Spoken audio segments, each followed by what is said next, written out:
ఇవ్వాల్సిన డోస్ కరెక్ట్గా ఇస్తే తనే పట్టించుకుంటాడు. ఈసారి ఇస్తాను చూడు స్ట్రాంగ్ డోస్.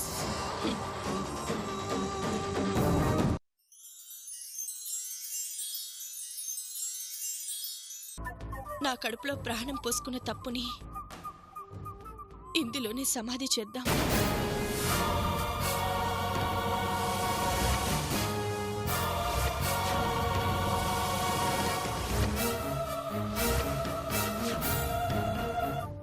అవును సత్య, నేను నా గురించి ఆలోచిస్తున్నానో లేదో కానీ నీ గురించి ఆలోచిస్తున్నాను. ఫోన్ చేసి ఫోటోలు చూపిస్తాను అంటేనే హడలిపోయావు. అలాంటిది రేపు ఈ విషయం సావిత్రికి గాని మా అన్నయ్యకి గాని తెలిస్తే నీ పరిస్థితి ఏంటి? ఆ ఊహ కూడా నన్ను భయపెడుతుంది. అందుకే నా కడుపులో ప్రాణం పోసుకున్న తప్పుని ఇందులోనే సమాధి చేద్దాం.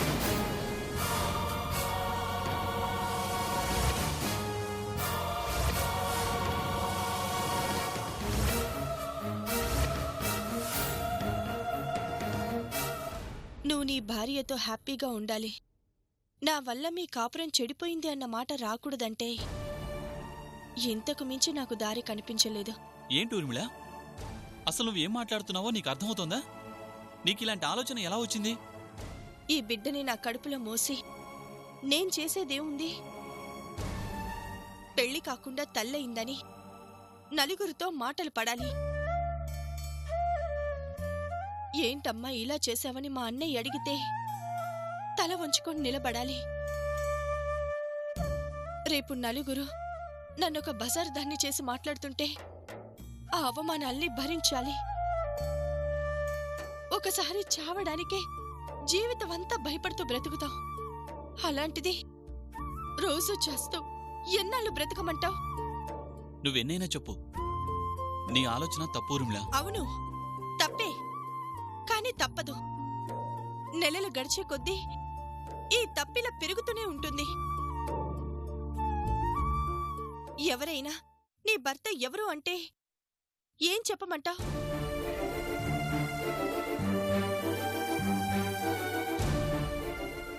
నీ కడుపులో బిడ్డకి తండ్రి ఎవరమ్మా అంటే ఎవరిని చూపించమంటావు?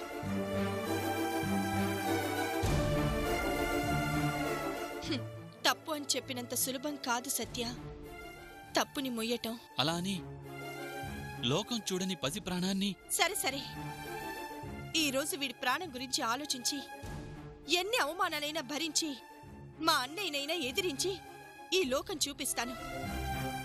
హాస్పిటల్లో వాడి నాన్న పేరు అడుగుతారు. ఏం చెప్పాలి? స్కూల్లో తండ్రి ఎవరంటారు? తెలీదు అంటే ఏ మీ అమ్మ?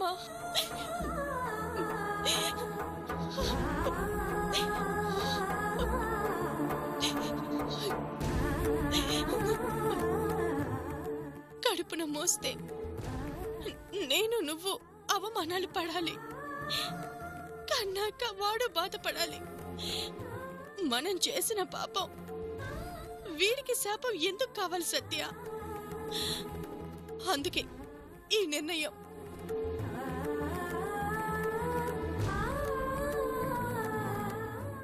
నేనడిగిన ప్రశ్నల్లో ఏ ఒక్కదానికి నీ దగ్గర సమాధానం ఉన్నా చెప్పు. నా నిర్ణయం తప్పని నేను ఒప్పుకుంటాను.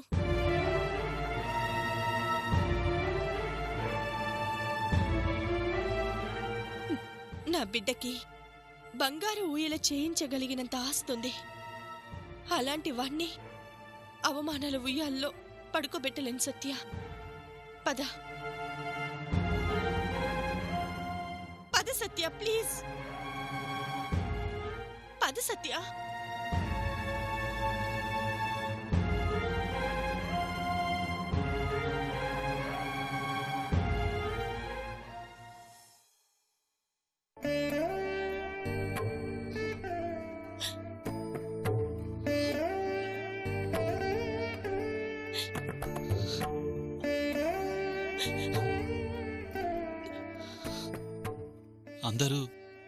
అమ్మాయి అదృష్టం కోసం చూస్తారు. ఆ అదృష్టం నీకు దురదృష్టం కొద్దీ వచ్చింది. ఇప్పటికీ మించిపోయింది లేదు. వెళ్దాం పదా. నువ్వు ఇంత బాధపడుతూ ఇలాంటి నిర్ణయం తీసుకోవడం ఎందుకు? లేదు సత్య, నేను తీసుకున్నది సరైన నిర్ణయమే. ఈ దురదృష్టాన్ని కూడా నా అదృష్టం అనుకునేదాన్ని. దీనివల్ల బాధపడేది నేను మాత్రమే అయితే, ఈ బిడ్డ పుడితే నువ్వు బాధపడాలి, నేను అవమానాలు పడాలి, మా అన్నయ్య కృంగిపోవాలి. మనమే కాదు, రేపు పుట్టిన తర్వాత వీడు కూడా ఆ బాధలన్నీ అనుభవించాలి. పెద్దల కష్టం పిల్లలకు సుఖం కావాలి. పెద్దల తప్పులు పిల్లలకి నరకం కాకూడదు. అందుకే ఇది తప్పదు. కానీ నాలోని తల్లి ఇది తట్టుకోలేకపోతుంది. అంతే సత్య.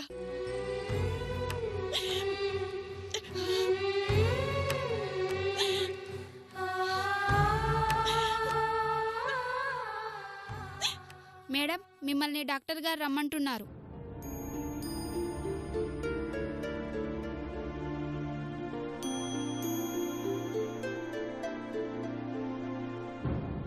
గుడ్ మార్నింగ్ డాక్టర్ గారు.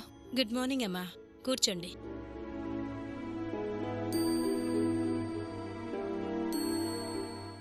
హెల్త్ ఎలా ఉంది? మెడిసిన్స్ అన్నీ కరెక్ట్గా వాడుతున్నారు కదా? చెప్పండి. అడుగుతుంటే అలా ఒకరి మొహాలు ఒకరు చూసుకుంటారెందుకు? తను మీతో ఓ విషయం మాట్లాడాలనుకుంటోంది డాక్టర్. డాక్టర్ దగ్గర మొహమాట పడకూడదు. చెప్పండి ఊర్మిళ గారు. నేను అబార్షన్ చేయించుకోవాలనుకుంటున్నాను.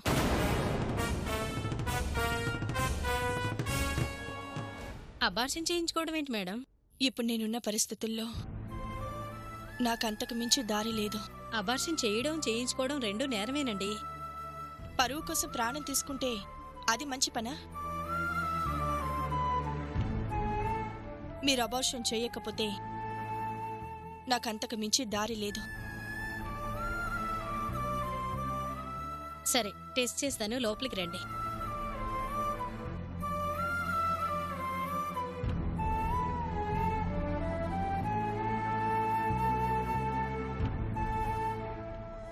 మొన్న రాని ప్రెగ్నెన్సీని వచ్చిందని చెప్పమన్నారు.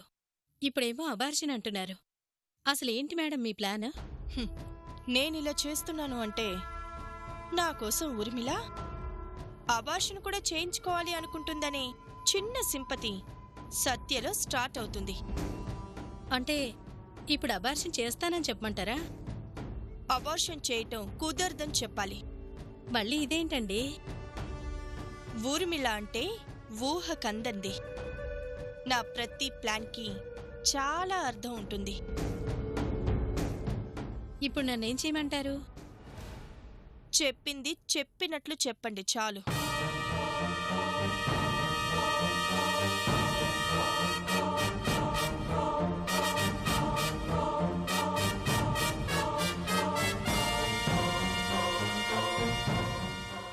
చెప్పింది అర్థమైందిగా? Okay madam.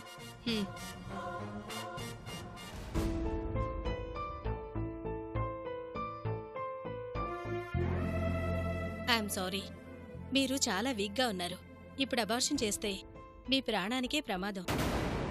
నో, అలా అనొద్దు డాక్టర్. నా వల్ల నేనే కాదు, సత్య ఎన్నో ఇబ్బందులు పడుతున్నాడు.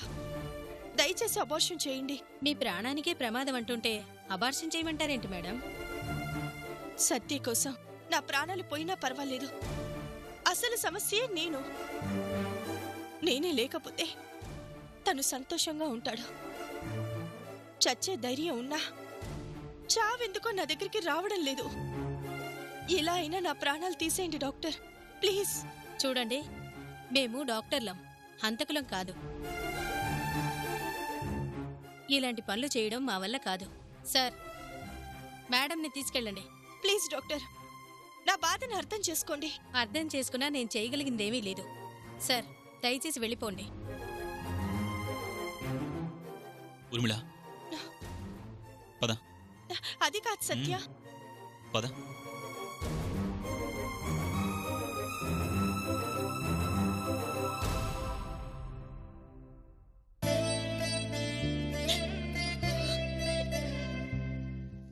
ఈ డాక్టర్ కాకపోతే ఇంకో డాక్టర్ దగ్గరికి వెళ్దాం. నిజంగా నా ప్రాణం పోయినా పర్వాలేదు సత్య. నీకోసం సంతోషంగా చచ్చిపోతాను. ఊర్మిళ, ఏ సమస్యకు చావు పరిష్కారం కాదు. అయినా నీ చావుతో వచ్చే సంతోషం నాకెందుకు ఊర్మిళ? మనం ఏ డాక్టర్ దగ్గరికి వెళ్ళినా చెప్పేది ఇదే. నా కోసం నువ్వు చేయాలనుకునే త్యాగం చాలా గొప్పది.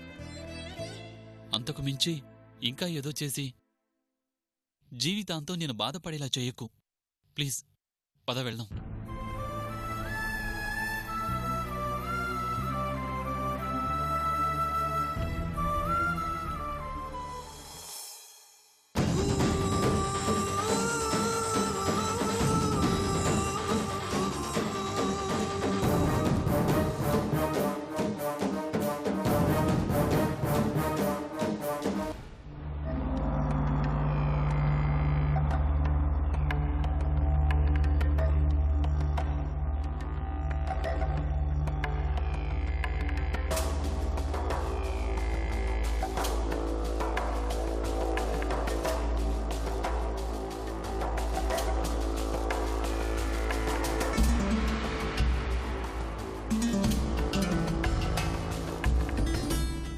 అదేటమ్మాయి గోరు, తమరొక్కరే ఆడుకుంటున్నారు?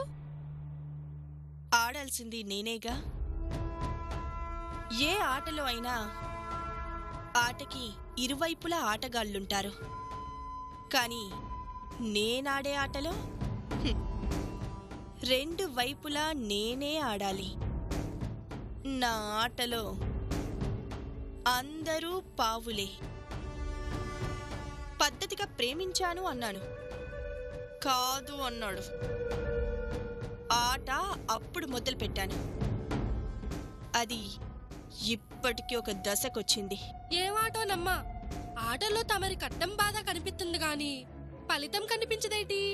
ఆటలో ఓపికుండాలి. అది ఇలాంటి ఆటలో చాలా ఓపికుండాలి. అందుకే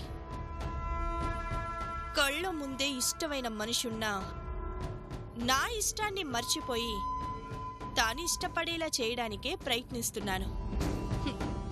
సత్య లేని పెళ్లి జరిగింది, సత్య లేకుండా శోభనం జరిగింది, కాపురం చేయకుండా ప్రెగ్నెన్సీ వచ్చింది. కానీ భర్తగా మాత్రం సత్య స్థానంలోకి సత్యే వస్తాడు. అందులో అబద్ధం ఉండదు. ఇట్టా ఇంకెన్ని రోజులు కలలు కంటారేటి? కలలు కనండి, వాటిని వాస్తవాలు చేసుకోండి అని ఒక గొప్ప మనిషి చెప్పాడే. ఈ కలలన్నీ వాస్తవమయ్యే రోజు అతి దగ్గరలోనే ఉంది. హాస్పిటల్లో డాక్టర్ ఎపిసోడ్ బాగా వర్కౌట్ అయింది. పాపం సత్య నన్ను పూర్తిగా నమ్మేశాడు. ఎంతగా అంటే నా కోసం సావిత్రిని కూడా మర్చిపోయేంతగా. తానే వచ్చి, ఊర్మిళ, నేను నిన్ను పెళ్లి చేసుకుంటాను అంటాడు చూడు. ఆట చివరి స్టేజ్కొచ్చేసిందే. సావిత్రికి చివరి చెక్ పెట్టి ఇలా నెట్టేస్తాను. ఆటలో గెలుపు నాదవుతుంది, సత్య నావాడవుతాడు. చూడు, చివరి ఎత్తు ఎంత అద్భుతంగా వేశానో.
మిస్సెస్ సత్య గారేనా? అవునండి.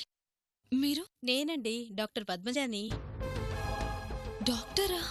ఏంటి గుర్తుపట్లేదా? చెకప్కొచ్చారు కదా. చెకప్కా? నేనా? మీరు సత్య వైఫే కదా? ఆ, అవును. ఓకే. మీ టెస్ట్ రిపోర్ట్స్ అన్నీ వచ్చాయి. కొంచెం బ్లడ్ తక్కువగా ఉంది. సో ఫ్రూట్స్, జ్యూస్లు ఎక్కువగా తీసుకోండి. నేనిచ్చిన టాబ్లెట్స్ టైం టు టైం వాడండి. అలాగే అందరూ ఈ టైంలో బరువులు మోయకూడదు, అసలు నడవకూడదు అన్నట్టు చెప్తుంటారు. అవన్నీ పట్టించుకోవద్దు. చిన్న చిన్న ఎక్సర్సైజులు చేస్తూ ఉండండి. ఆ, ఆ, అసలు ఇవన్నీ మీరు నాకెందుకు చెప్తున్నారో నాకు అర్థం కావటం లేదు. ఎందుకు చెప్తున్నారంటారేంటండి? మీ హస్బెండ్ పేరేంటి? సత్యప్రసాద్. మరి మీ వారితో నా దగ్గరికి టెస్ట్ చేయించుకోవడానికి వచ్చింది మీరే కదా. కడుపుతో ఉన్న మీకు కాకపోతే ఈ జాగ్రత్తలన్నీ ఇంకెవరికి చెప్తాము? హలో హలో హలో, మాట్లాడరేంటండి?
ఏటమ్మాయి గోరు, ఏటేటో అయిపోద్దని నానెదురు సొత్తంటే ఏటి జరగదేటి? ఫోన్ వస్తుంది చూడవే. రావట్లేదమ్మాయి గోరు. ఇప్పుడొస్తుంది చూడవే. ఉమ్,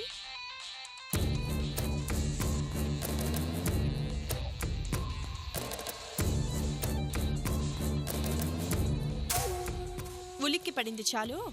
ఫోన్ ఇవ్వు. ఉమ్.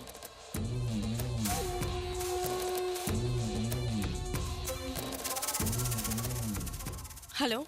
నమస్తే మేడం. నమస్తే డాక్టర్. ఏంటి విషయం? అదే మేడం, మీరు చెప్పమన్నట్టు సావిత్రికి ఫోన్ చేసి చెప్పాను మేడం. రియాక్షన్ ఎలా ఉంది? ఫోన్లో కనిపించదు కదా మేడం. చెయ్యి పట్టుకుని జ్వరం అని చెప్తారుగా, అది కనిపిస్తుందా? ఇది అంతే. నీ ప్రశ్నకు దాని సమాధానాన్ని బట్టి అర్థం కాలేదా దాని రియాక్షన్?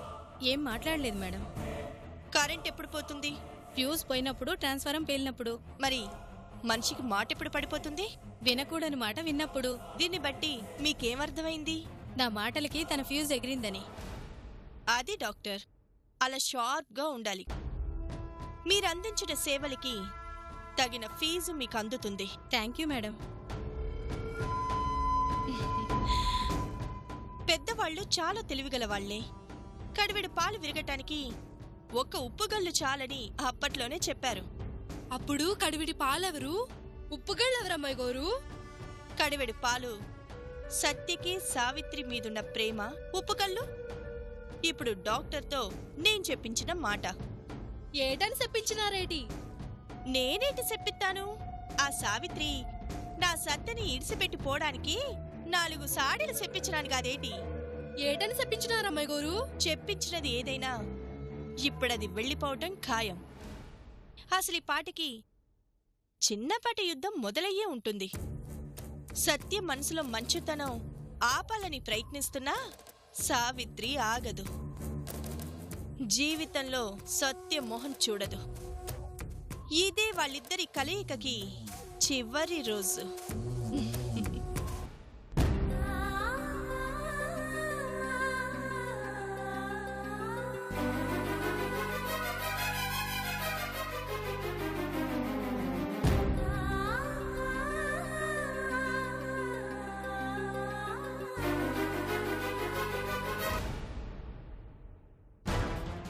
డాక్టర్ దగ్గర నుంచా? ఏ డాక్టర్?